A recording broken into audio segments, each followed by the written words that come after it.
You're on the other channel. At one point they played it, so I think they played almost every single episode all night long. They played something like 6 episodes per night, just to From 11 o'clock at night. Fulfill their obligations. Yeah. Australia, love it. This is a country that has a commercial that I never forget. When I'm thinking about Australia and sort of, the state of our industry, I always remember that commercial for, I don't know what it was for, some kind of warehouse sound that would say, bring your truck, bring your trailer, bring your wife, and save.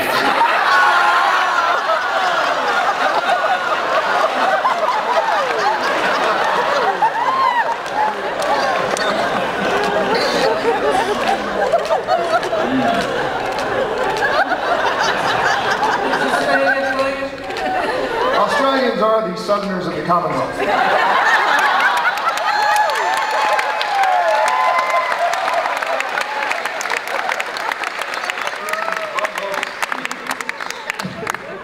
Next question.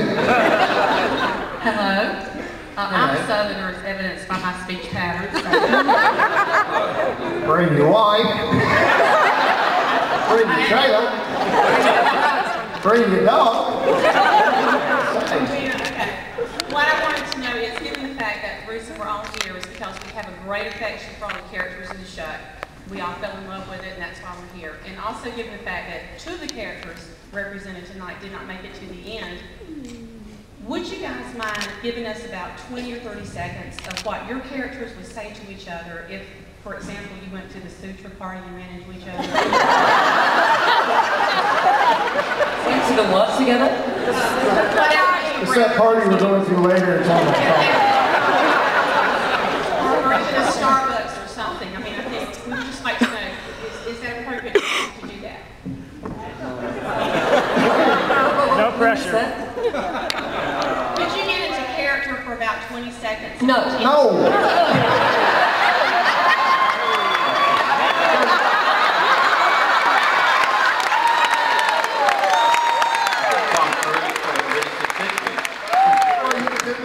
Beyond the perils of trying to do that, do you understand what Crichton might get up to if you give him 20 seconds after a 5-year break?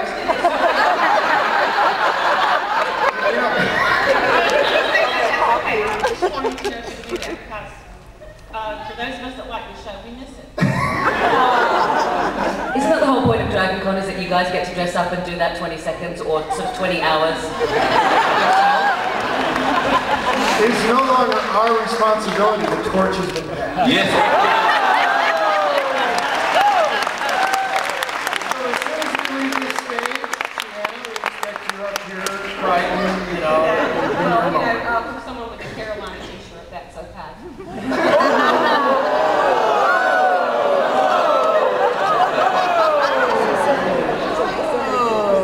I'm sorry, I still love you. I went to one of your rivals, East Carolina, so. Oh, right, yeah, okay. So that's why I said that's always been fun,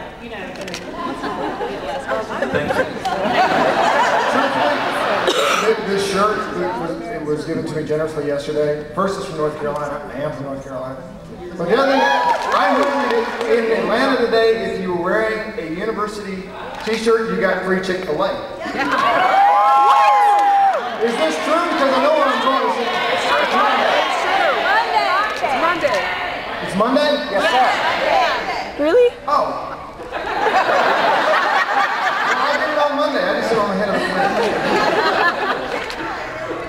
the You guys haven't had Chick-fil-A yet?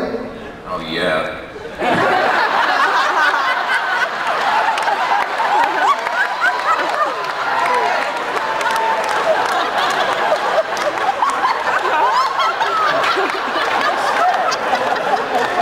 Please remember you may be on DCTV.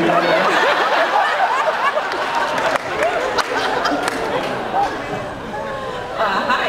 I just wanted to let you guys all know that I'm currently in the middle of, we just started season 3. I've got about half dozen friends of mine who come over every week. We're watching Farscape, we're loving it. Most of them have never seen it before. It's amazing to share it with them for the first time. Which brings us to my question. When we got to the episode where Triana joined Moya's crew, John began calling her Pip, and when asked why, he replied, my favorite traveling companion. At the end of the episode, We all asked each other, anybody get that reference? I don't know, I don't get it. So we went to the internet, as all good geeks do, where we were assured that it was a reference to Great Expectations, Pippi Longstocking, and Gladys Knight. That up and give a definitive answer to what that is. You thought a lot about that.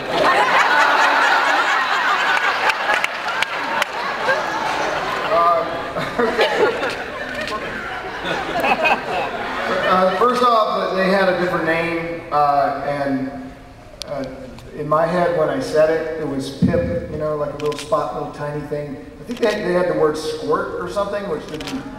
She's not a squirt. It didn't seem to me that she was a squirt, and Pip sounded kind of cute and nice. It did have a Mackenzie air about it. Like, hey, Dickens, it's Pippin, you know. So that's kind of what we went with. And then I think later, someone said, well, you got to add that thing about my favorite traveling companion, you know. But that may have been in the script when it was Squirt. I don't know, but I had a preference for Pip as opposed to Squirt. Yep. Yep. Although Squirt's a fine drink. It's not cheer wine, it's regional, it's fine. You know what's great?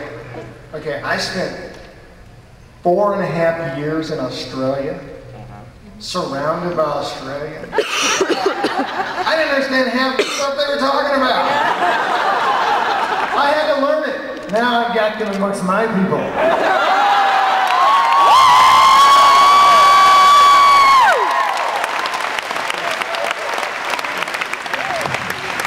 So I just want to thank you guys for being here. This makes it for me. Next question. First off, I want to say all of you did a phenomenal job on the series, and on a second note, particularly Ben and Claudia, you brought the fun back in SG-1. Now for my question, particularly to Ben. When you were writing your episodes on season 3 and 4, Green Mountain Monster and John Quixote, did you have a lot of input from the actors on their dialogue while you were writing that? Well, that's a better question to direct to them because, Lonnie obviously played a part in both of those episodes, as did Virginia. And, no, actually it was a separate episode, wasn't it? But Lonnie for sure, because I thoroughly enjoyed writing for him. And obviously Claudia as well. So in my memory, I remember talking to them and saying, what do you want to do? I remember taking the scripts and saying, here, look at this, does this work for you or should I change it? But you would have to ask them as to whether, because my memory's faulty these days, I remember all kinds of things. At least that's what my wife tells me. She sure doesn't remember it that way. It was exactly as Ben presented it. I thought it was fantastic, and we just ran with it. And it was so explosive and wonderful to just do both of those episodes, and really crazy doing Don Quixote. But you look good though, man. You were one fine ogre. And lying on the bed with Claudia there was just hysterical. We tried to sleep or snore or something like that. But going for takes, we couldn't keep a straight face. It was very funny. And I arrived on set, you had this hairdo and this southern accent. With a list. With a list, it was wonderful.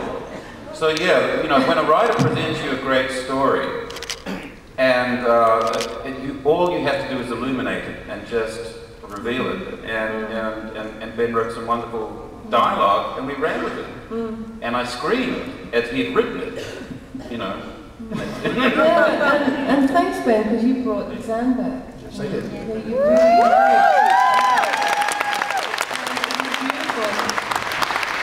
It was very beautiful for me. It was hard for me to stop crying all the way through. And the worst part was looking into Ben's eyes when we were doing a two-shot. Oh my God, it was so fun.